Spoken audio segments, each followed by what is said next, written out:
tanazalul barakat. Asyhadu an la ilaha illallah wa asyhadu anna Muhammadan abduhu wa rasuluh. Allahumma shalli wa sallim ala sayyidina Muhammad wa ala ali sayyidina Muhammad. Amma ba'du. Kepada yang terhormat Ibu Kepala Sekolah Inti Lestari SPD, yang saya hormati Guru Penggerak Angkatan 7 Ibu Helin Widiawati dan beserta para Dewan Guru. Pertama-tama, marilah kita panjatkan puji syukur atas kehadirat Allah Subhanahu wa Ta'ala yang telah melimpahkan rahmat, taufik, serta hidayahnya kepada kita semua, sehingga kita dapat berkumpul di sini dengan keadaan sehat walafiat. Tak lupa selawat beserta salam tetap tercurahkan kepada junjungan kita Nabi Agung Nabi Muhammad Sallallahu Alaihi Wasallam yang telah membimbing kita dari zaman jahiliyah menuju zaman yang terang benderang sekarang ini. Acara yang pertama, pembukaan. Mari kita buka acara pada siang hari ini dengan bacaan basmalah. Bismillahirrahmanirrahim. Acara yang kedua, sambutan dari Kepala Sekolah TK Darul Ulum kepada Ibu Inti Lestari SPD. Waktu dan tempat kami persilakan.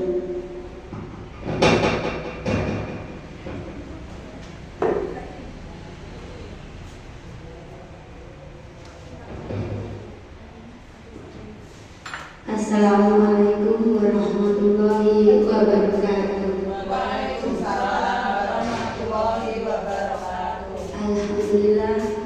Alhamdulillahirabbil alamin. Wassalatu wassalamu ala asyrofil anbiya'i wal mursalin wa ala alihi wa sahbihi ajmain. Amma ba'du.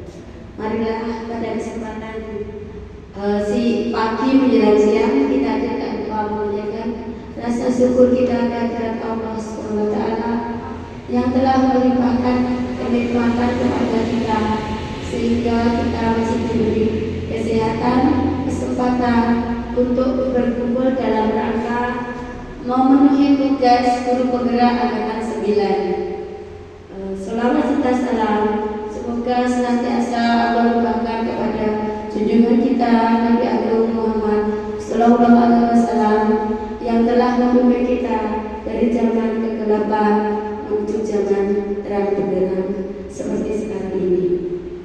Bapak Ibu Dewan Guru TK Darul Ulum yang kami hormati, dalam kesempatan kali ini saya akan mengomentari mengenai perilaku positif sebagai kita Dewan Guru.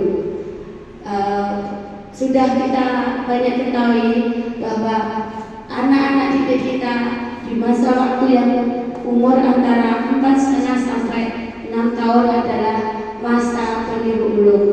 Mari kita sebagai ibu guru bisa memberikan contoh yang positif sehingga dapat membekas di hati anak-anak didik kita sekalian dan anak-anak didik kita bisa menirukan untuk kehidupan sehari-hari. Tidak usah jauh-jauh, kita dapat mencontohkan perilaku sopan di saat melewati orang tua dengan menundukkan badan atau mengucapkan permisi, mengucapkan salam di saat bertemu, dan tentunya banyak lainnya yang sudah kita ketahui. Mari kita sebagai guru bisa memberikan perilaku yang terbaik sehingga kita dapat menciptakan anak-anak didik kita yang berakhlak mulia. Kiranya hanya ini yang perlu saya sampaikan. Saya ucapkan selamat dan semangat untuk Ibu Ninita. Semoga senantiasa sukses. Wassalamualaikum warahmatullahi wabarakatuh.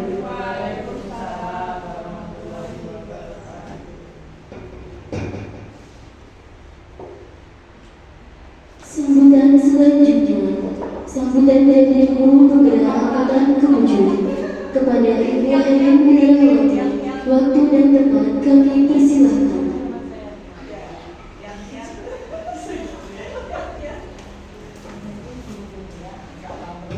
Assalamualaikum warahmatullahi wabarakatuh.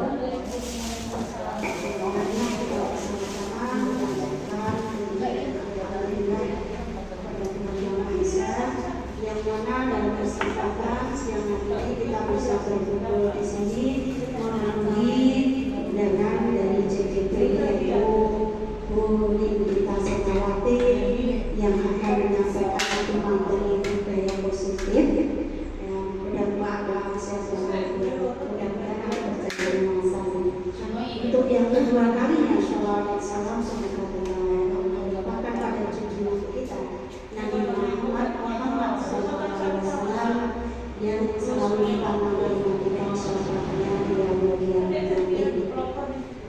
Di sini saya tidak akan menyampaikan banyak-banyak, soalnya nanti kita akan untuk lebih jelasnya untuk keterangan lebih lanjut, lebih lengkap nanti akan disampaikan oleh calon guru penggerak kita yaitu Bu Nindita Senawati. Saya hanya memaparkan sedikit saja yaitu mengenai apa tadi tugasnya budaya positif. Nah, budaya positif memang kalau ada di sekolah atau terutama di lembaga kita memang perlu kita terapkan di lembaga kita karena sangat pentingnya pembiasaan yang akan kita atau akhlak yang perlu kita contohkan untuk murid kita di masa mendatang sehingga anak-anak kita nanti akan selalu terbiasa dalam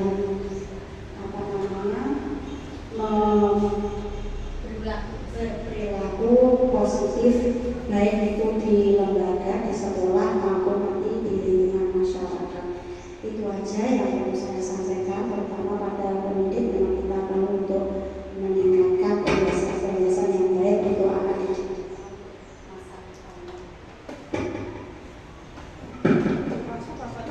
Demikian tadi ya yang perlu saya sampaikan. Terus selanjutnya nanti akan disampaikan dengan lebih mendetail dari Bu Nindita Senawati. Dari saya, wassalamualaikum warahmatullahi wabarakatuh.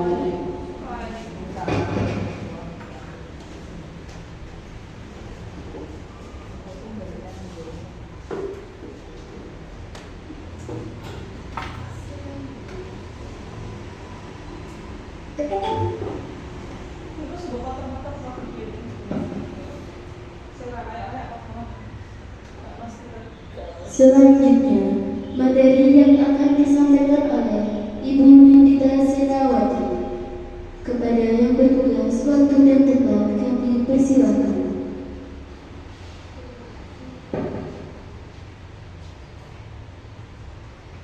Assalamualaikum warahmatullahi wabarakatuh. Yang terhormat Ibu Kepala Sekolah TK Darul Ulum dan rekan-rekan guru TK Darul Ulum, mari kita panjatkan bersyukur kehadiran Tuhan Yang Maha Esa sehingga pada siang hari ini kita dapat berkumpul dengan keadaan sehat walafiat. Allahumma. Pada acara siang hari ini saya akan melakukan diseminasi budaya positif, salah satu tugas untuk memenuhi pendidikan guru penggerak angkatan 9. Sebelumnya, bagaimana kabarnya hari ini? Alhamdulillah. Luar biasa. Pagi sejuk ceria, aku pasti bisa. Insya Allah. Masih semangat setelah mengajar anak-anak? Insya Allah masih ya. Hari ini kita akan belajar bersama, berdiskusi bersama tentang budaya positif. Semoga acara hari ini dapat berjalan dengan lancar, membawa manfaat bagi kita semua dan membawa kebaikan untuk TK kita tercipta. Sebelum masuk materi, saya hari ini mau mengajak teman-teman semuanya bersenang-senang dulu. Kita melakukan ice breaking dulu. Mau? Ya, biar tidak tegang, kita hari ini santai saja. Kita berdiskusi bersama, belajar bersama-sama. Mau bernyanyi apa gerak dan lagu atau dua-duanya? Dua-duanya.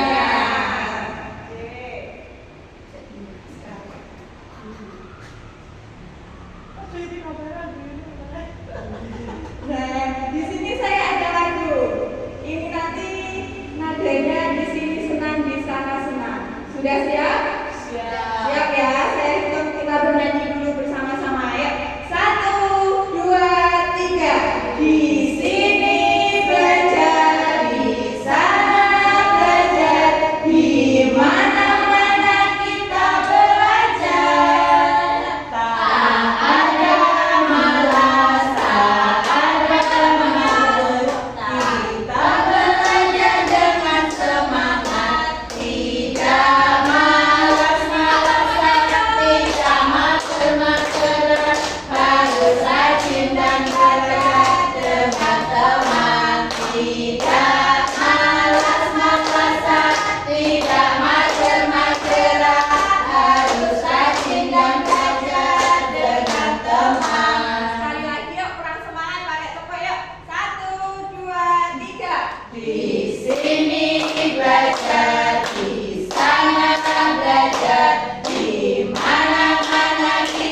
berbuat baik.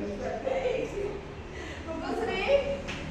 Membiasakan hal yang baik. Pembiasaan sama perbuatan baik. Budaya positif kalau saya lebih mengarah ke adab anak-anak kita yang dijalani setiap harinya itu menjadi budaya.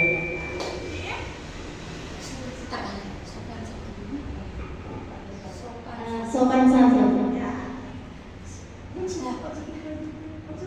Mbak Rahma. Adab. Terima kasih atas jawaban teman-teman semua. Tadi budaya positif ada yang menyebutkan adab, ada yang menyebutkan sopan santun, pembiasaan baik. Nah, budaya positif di sini tentunya benar semua, yaitu adab, sopan santun dan pembiasaan baik sesuai dengan nilai-nilai kebajikan. Nilai-nilai kebajikan di sini tentunya ada banyak sekali. Contohnya apa?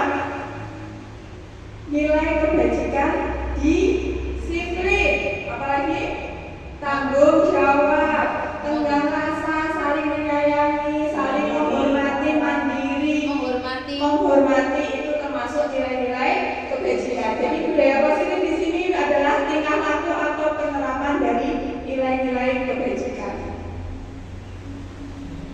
Nah, sebelum kita menerapkan budaya positif khususnya kepada anak-anak, kita harus mengenal dan memahami dulu materi-materi yang berkaitan dengan budaya positif.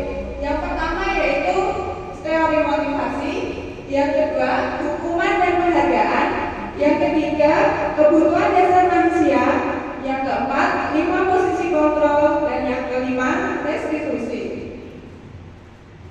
Kita akan membahas tentang teori motivasi. Nah, dan di sini saya punya kertas.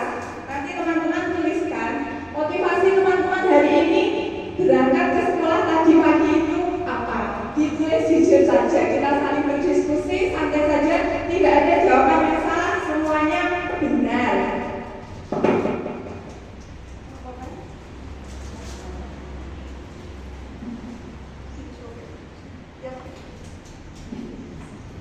Nah, saya ingin teman-teman menuliskan satu motivasi hari ini tadi berangkat sebelum berangkat ke sekolah. Saya beri waktu 2 menit, 3 menit.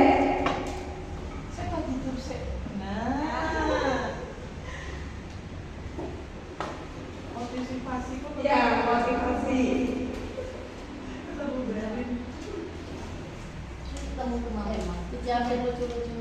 Ya. Jadi saya bacakan.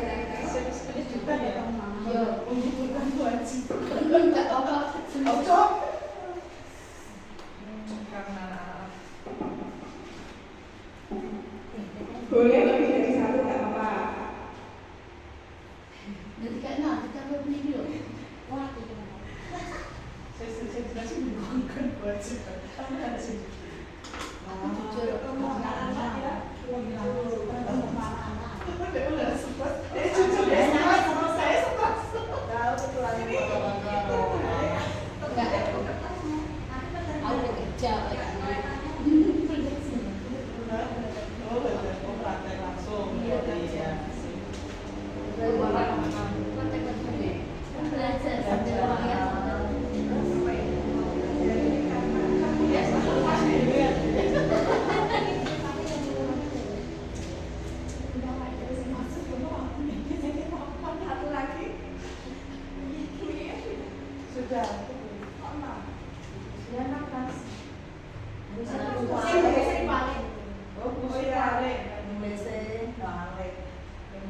perilaku manusia. Biasanya orang yang mempunyai motivasi perilaku seperti ini karena melakukan sesuatu karena menghindari hukuman atau ketidaknyamanan. Jadi misalnya ada anak didik kita selalu berangkat pagi, setiap hari rajin mengerjakan tugas. Tapi motivasi dalam dirinya itu apa?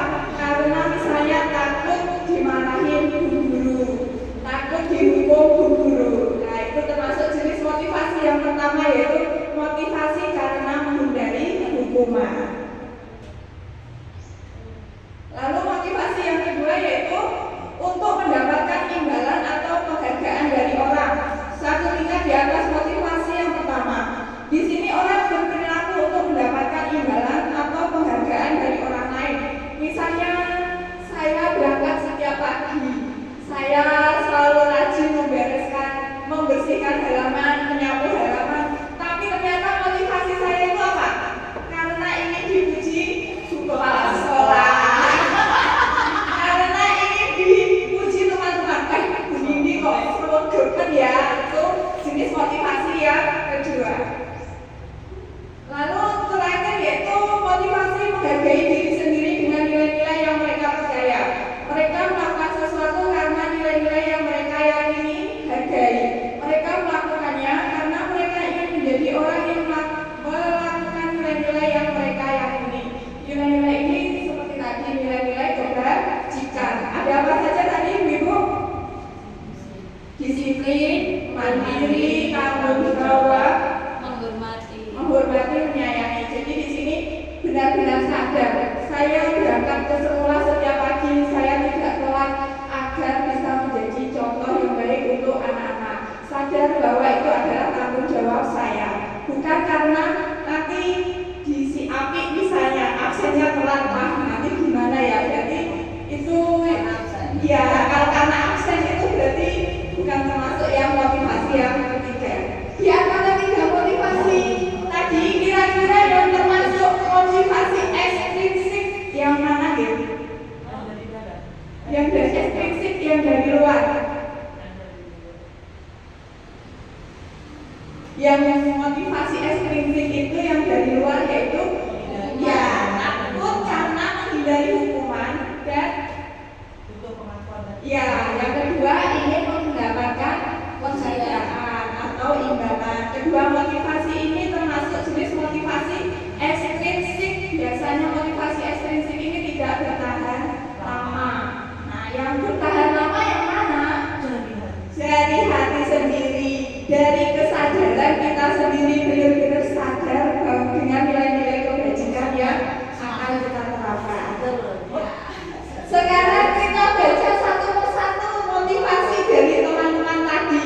Kira-kira mana yang termasuk motivasi ekstrinsik dan mana yang termasuk motivasi intrinsik? Jawaban yang pertama ini tidak usah disebutkan namanya ya. Yang pertama motivasi berangkat sekolah hari ini bekerja. Ada yang mau mengomentari kira-kira bekerja termasuk motivasi intrinsik atau ekstrinsik? Benar? Gimana itu? Ya, bisa dijelaskan? Ya. Menurut saya itu Kalau dalam intrinsik, kalau dalam ekstrinsik ya. soalnya dia untuk pengakuan bekerja gitu. Bekerjanya ya Dia butuh bekerja sendiri atau dia butuh diambil orang atau dia bekerja? Yang mana betul? Bekerjanya ini dia dibutuhkan dari luar atau dari dirinya sendiri. Kalau dia dari dirinya sendiri butuh uang, butuh maksudnya dia butuh berarti itu intrinsik. Nah, ya dia boleh bekerja. Tapi kalau dia hanya bekerjanya santai-santai saja, dia hanya menggugurkan kewajiban itu ekstrinsik yang butuh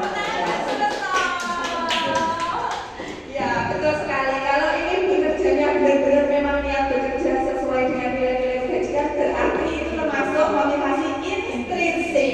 Sedangkan dia kalau berangkat bekerja hanya karena ingin dipuji temannya atau ingin mendapat pengakuan, berarti termasuk motivasi ekstrinsik. Ya,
Ya, lebih banyak menerangkan penghargaan atau hukuman. Waktu ya kita bahasnya ini ke anak-anak. Yang boleh kita bahas misalnya penghargaan itu lebih dengan apa? Seperti ini ada tadi yang tulisnya penghargaan dan ujian. Ya.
rumah, makanan,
sebagai penghukum, tadi di depan sudah dibahas sebagai penghukum.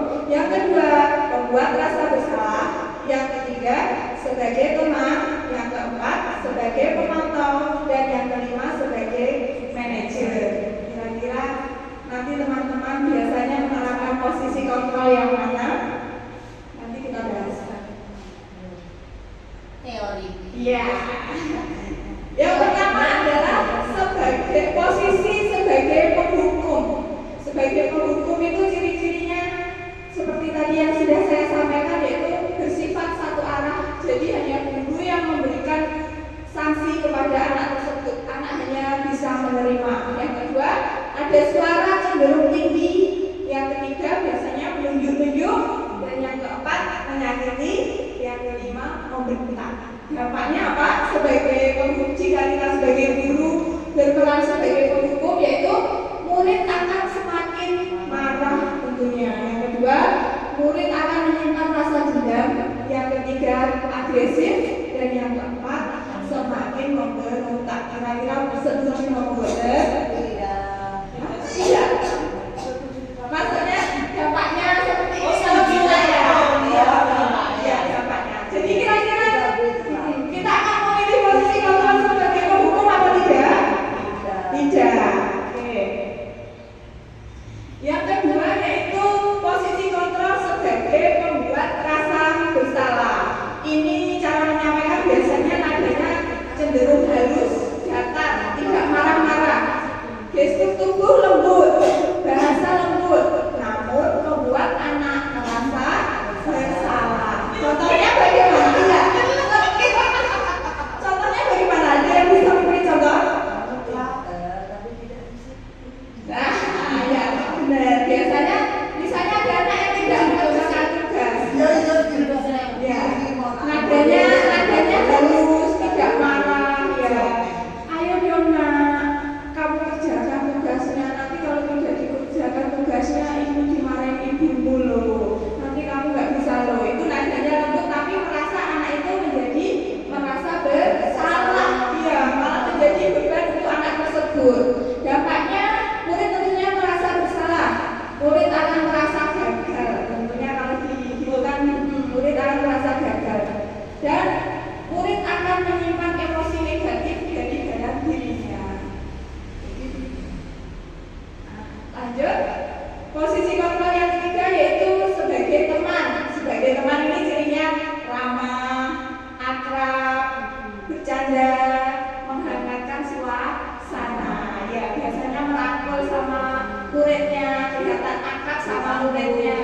Ya, dipangku, yang kalau kita praktekkan dipangku, dicium, digendong. Ya, itu termasuk posisi sebagai teman. Tapi dampaknya apa? Ternyata sebagai teman juga ada dampaknya. Murid akan tergantung pada guru tersebut. Belum tentu nanti kalau sama guru lainnya murid akan mau. Jadi maunya sama guru yang tadi yang melakukan dia sebagai teman. Jadi ini juga tidak baik.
Bapaknya, murid akan mandiri, dapat merefleksi tindakannya, murid akan percaya diri, dan murid dapat memecahkan masalahnya.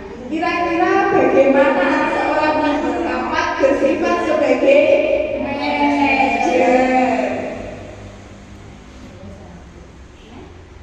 Nah, tentu tadi kita pilih posisi komputer yang mana teman-teman? Manajer. Gimana cara penerapannya? Kita menerapkan yang namanya segitiga restitusi. Nah, ini harus diterapkan dulu jika berada di posisi kontrol sebagai manajer. Tahap yang pertama penerapan segitiga restitusi yaitu menstabilkan identitas. Yang kedua, validasi tindakan yang salah. Dan yang ketiga, menanyakan keyakinan. Mungkin di sini teman-teman ada yang sudah mempraktekkan segitiga restitusi, Bu Henry? Sudah pernah? Bisa diceritakan sedikit? Ya. Kan itu memang perlu waktu, nggak harus sehari seminggu ya. Kadang setahun, kadang setengah tahun baru nggak bisa langsung. Ya. Nah, jadi ini tadi untuk penghargaan ini tadi ternyata juga kurang efektif diberikan kepada anak-anak. Jadi apa yang harus dilakukan? Ya, yaitu menerapkan segitiga restitusi. Langkah yang pertama, menstabilkan identitas. Bagian dasar dari segitiga bertujuan untuk mengubah identitas anak dari orang yang gagal karena melakukan kesalahan menjadi orang yang sukses. Nah, di sini langkah yang pertama menstabilkan identitas. Misalnya ada anak yang berantem dengan temannya, kita terima dulu kesalahan dia itu berantem, kita pahami dulu. Bisa contohnya seperti ini, berbuat salah itu tidak apa-apa, tidak ada manusia yang sempurna. Saya juga pernah melakukan kesalahan. Kita bisa menyelesaikan masalah ini. Itu contoh kata-kata dalam tahap menstabilkan identitas. Jadi kita pahami dulu, kita terima sikap anak itu dulu meskipun salah. Tapi aja tinggal ini. Ya, nanti ada di tahap berikutnya. Nah, yang kedua yaitu validasi tindakan yang salah. Setiap tindakan dilakukan dengan satu tujuan, yaitu memenuhi kebutuhan dasar. Kalau kita memahami kebutuhan dasar yang mendasari sebuah tindakan, kita akan bisa menemukan cara yang paling efektif untuk menyelesaikan masalah tersebut. Nah, ini contoh kata-katanya. Padahal kamu bisa melakukan hal yang lebih buruk lagi ya dari ini. Kamu pasti punya alasan mengapa kamu lakukan hal itu. Jadi kita korek dulu, kita tanya-tanya dulu kenapa kamu kok melakukan itu. Kamu patut bangga pada dirimu sendiri karena kamu telah melindungi sesuatu yang penting buat kamu. Contoh yang lain, kamu boleh mempertahankan sikap itu, tapi kamu harus menambahkan sikap yang baru. Itu tahap validasi tindakan. Jadi kita di sini mencari informasi kenapa kamu kok melakukan perbuatan tersebut. Nah, yang ketiga yaitu tahap menanyakan keyakinan, memberikan pertanyaan-pertanyaan tematis dengan menghubungkan pada nilai-nilai yang dia percaya. Nah, pertanyaan-pertanyaan di bawah ini menghubungkan keyakinan anak dengan keyakinan kelas atau keluarga. Setelah tahap menstabilkan dan validasi tindakan, kita kasih pertanyaan kepada anak, kita hubungkan dengan keyakinan kelas. Contohnya, apa yang kita percaya sebagai kelas atau keluarga? Apa nilai-nilai umum yang kita telah sepakati? Apa bayangan kita tentang kelas yang ideal? Kamu mau jadi orang yang seperti apa? Nah, kira-kira dari ketiga tahap segitiga restitusi ini, kalau kita terapkan ke anak kita bagaimana? Berat apa tidak?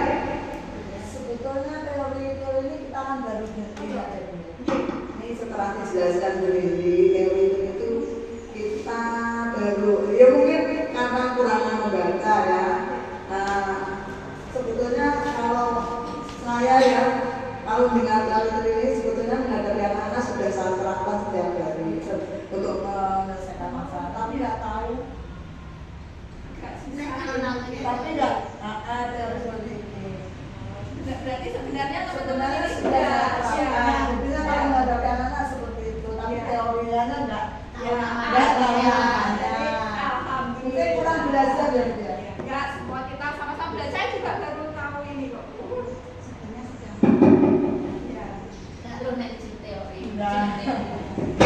Berarti di sini alhamdulillah teman-teman berarti sebenarnya sudah melaksanakan kegiatan restitusi ini. Mungkin tapi belum menghubungkan dengan teori-teori yang ada. Saya juga baru belajar. Berarti bisa diterima nanti untuk menghadapi anak yang kurang disiplin kita menerapkan segitiga restitusi. Bisa. Kasih semangat. Mana semangatku?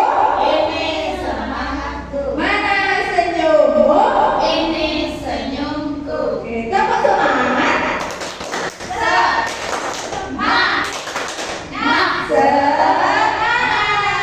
Jadi insya Allah kita kedepannya akan menerapkan segitiga restitusi. Akan tetap menggunakan penghargaan atau membuat ini kira-kira. Bisa dilakukan tergantung masalah yang dihadapi anak tersebut. Terima kasih. Mungkin kita memang pengajarnya di TK jadi penghargaan masih bisa diterapkan, tapi kalau bisa intensitasnya tidak terlalu sering karena bisa membuat anak tersebut ketergantungan. Benar sekali, nanti akan kehilangan motivasi intrinsisnya. Oke, yang terakhir kita akan membahas tentang keyakinan kelas. Kira-kira di sekolah ini sudah ada belum keyakinan kelas atau keyakinan sekolah? Bagaimana Bu Kepala Sekolah? Ada apa belum? Ya, sebenarnya keyakinan kelas itu kalau kita kan di sekolah peraturan ya. Nah, untuk ya benar. Ya, kesepakatan antara anak dan guru, benar sekali. Nah, untuk keyakinan kelas atau keyakinan sekolah ini kan kita biasanya ini adanya peraturan sekolah gitu. Nah, sesuai dengan ilmu yang saya dapatkan, untuk peraturan sekolah alangkah baiknya mulai dari sekarang kita ganti dengan keyakinan kelas. Apa sih beda peraturan sekolah dengan keyakinan sekolah? Kira-kira bedanya apa? Peraturan sesuatu yang ditakuti, kalau keyakinan sesuatu yang dibagi. Benar sekali, monggo. Ya, benar. Menurut saya kalau peraturan sekolah itu ada cenderung harus sesuatu yang ditakuti atau menakutkan, karena peraturan itu kan harus, namanya aturan harus dijalankan. Nah, kalau keyakinan kelas itu merupakan adanya keyakinan antara sekolah dengan seluruh warga sekolah untuk sesuatu yang harus kita yakini, yang harus dilakukan setelah Ya, benar sekali. Untuk peraturan sekolah itu biasanya cenderung harus dipatuhi dan biasanya pokoknya bersifat lebih formal gitu, bikin takut anak-anak biasanya ya. Untuk keyakinan kelas itu adalah sesuatu yang sudah kita sepakati. Semua warga sekolah termasuk anak-anak, guru, ketua yayasan, wali murid, semua pihak yang terkait. Semua warga. Ya, semua warga. Nah, untuk keyakinan, nilai-nilai kebajikan universal yang disepakati secara tersirat dan tersurat lepas dari latar belakang, suku, negara, bahasa maupun agama. Tentunya keyakinan kelas tersebut memuat nilai-nilai kebajikan. Ada nilai keadilan, nilai tanggung jawab, jujur, disiplin, kasih sayang, rajin, percaya diri, kesabaran, kesetaraan, dan masih banyak lagi nilai-nilai kebajikan. Hari ini kita akan mengubah peraturan sekolah kita menjadi keyakinan kelas. Kira-kira bersedia? Nah, cara membentuk keyakinan kelas atau sekolah yaitu keyakinan kelas bersifat lebih abstrak daripada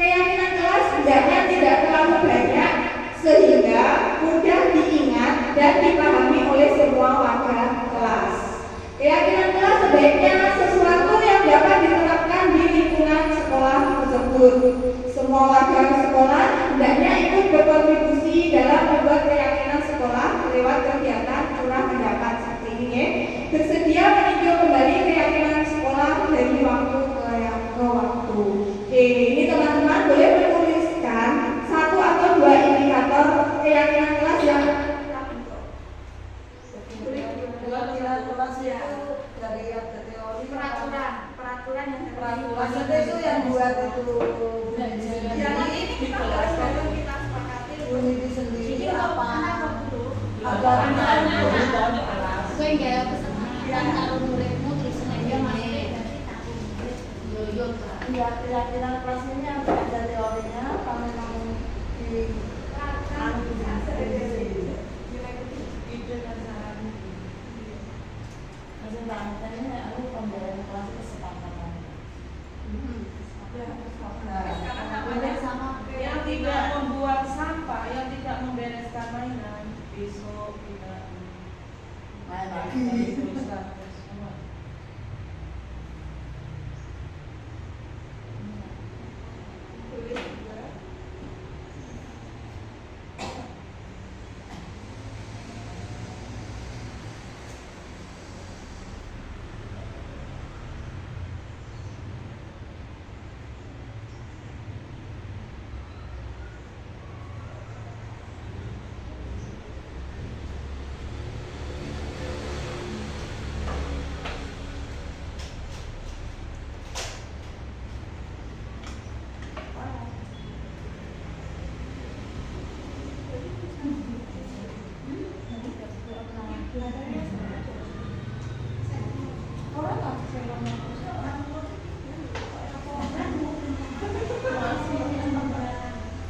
Orang miskin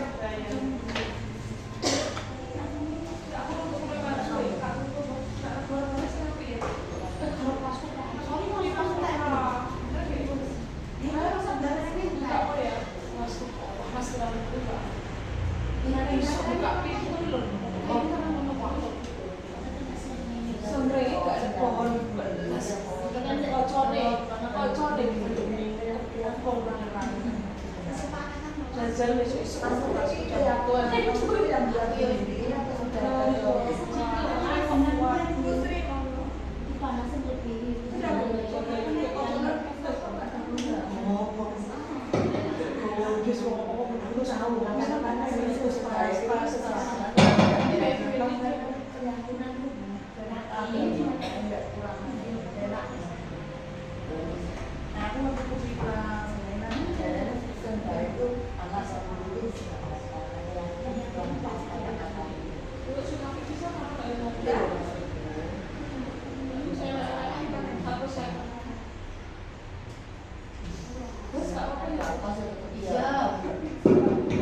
Sudah?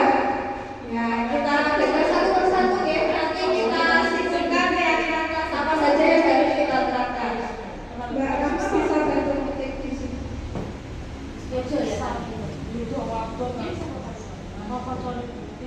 Oke, keyakinan kelas yang pertama, apa ini? Yang tidak membereskan mainan belum boleh pulang. Ini berarti kira-kira kira-kira disetujui apa tidak? Tidak. Ini bisa diubah menjadi kalimat positif. Nah, yang tidak membereskan mainan belum boleh pulang. Berarti ini lebih mengarah ke nilai tanggung jawab. Kira-kira katanya kita ubah bagaimana? Yang bermain harus dilakukan dulu mainannya. Kalau pengen bermain, nanti setelah bermain kembalikan pada tempat. Ya, mengembalikan mainan ke tempat semula. Berarti ini tadi itu masuk apa aja? Kalau yang tidak membereskan mainan bukan ancaman. Ancaman termasuk apa berarti? Hukuman. Efisien betul? Betul. Oke, yang pertama berarti membereskan mainan, mengembalikan mainan ke tempat semula. Keyakinan yang kedua, datang tepat waktu. Disetujui. Datang tepat waktu. Disetujui. Tapi ini mengajarkan nilai kebajikan disiplin ini. Ayo datang tepat waktu. Kata-kata terlambat jangan ditolak. ini sudah benar sebenarnya, kalimatnya juga sudah positif. Datang tepat waktu. Bisa dimasukkan betul? Bisa. Tapi kata-katanya Mari datang tepat waktu, boleh nggak? Boleh. Mari datang tepat waktu.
Bermain bersama sama.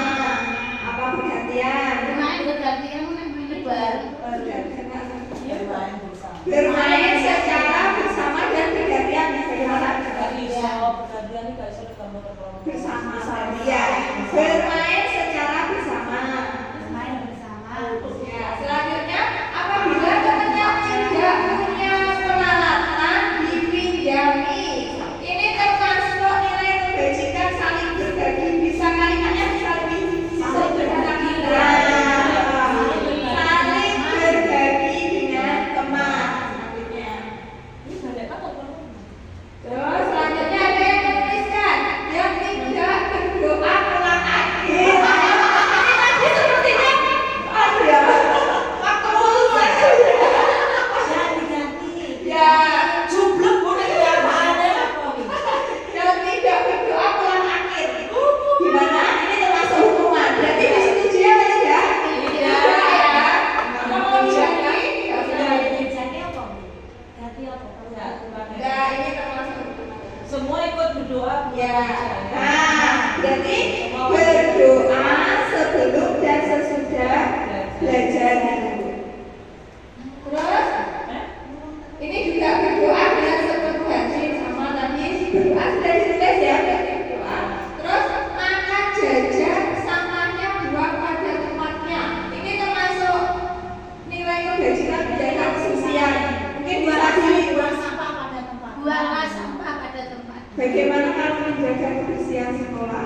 Iya, semuanya luas. Ya, Jaga Oh, gak pas mangan tok, nanti sama. ya, menjaga kebersihan Semua sekolah. semua wajib. lingkungan. Ini ada satu lagi yang terakhir, tidak naik ke atas meja. Duduk atau duduk di atas meja, ini sudah benar. Itu nanti termasuk kalimat negatif, kita ubah menjadi kalimat positif. Kira-kira bagaimana? Sopan santun. Nah, tadi belum ada ya. Berarti bersikap sopan di dalam kelas. Mungkin ada yang mau ditambahkan lagi, saya bacakan untuk keyakinan sekolah hari ini. Yang pertama, mengembalikan mainan ke tempat semula. Yang kedua, mari datang tepat waktu. Yang ketiga, belajar dengan hati gembira.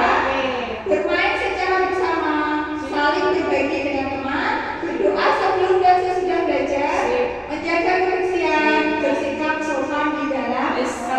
Apakah setuju? Terima kasih. Ini keyakinan kelas. Nanti bisa saya print. Kita tempelkan. Ya, ini namanya publikasi. Bisa ditempelkan di kelas-kelas atau di halaman. Nanti bisa dikasih tiga ya di kelasnya sambil bisa. Alhamdulillah. Terima kasih atas partisipasinya teman-teman. Untuk pembuatan keyakinan kelas ini sudah materi yang berakhir. Mau bikin lagi apa sudah? Mau. Ya. Sebagai penutup ya. Apa perintahnya? Kasih lagi. Ganti apa?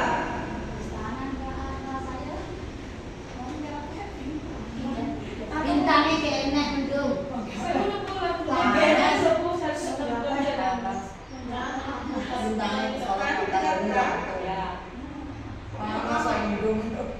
Putar loh.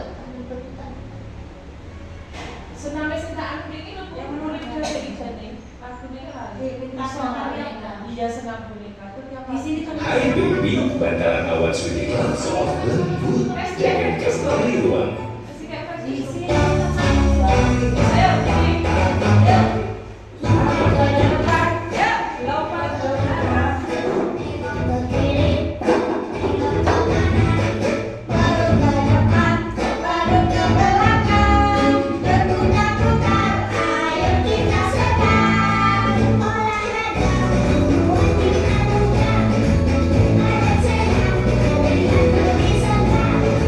Olahraga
acara berakhir penutup. Mari kita tutup acara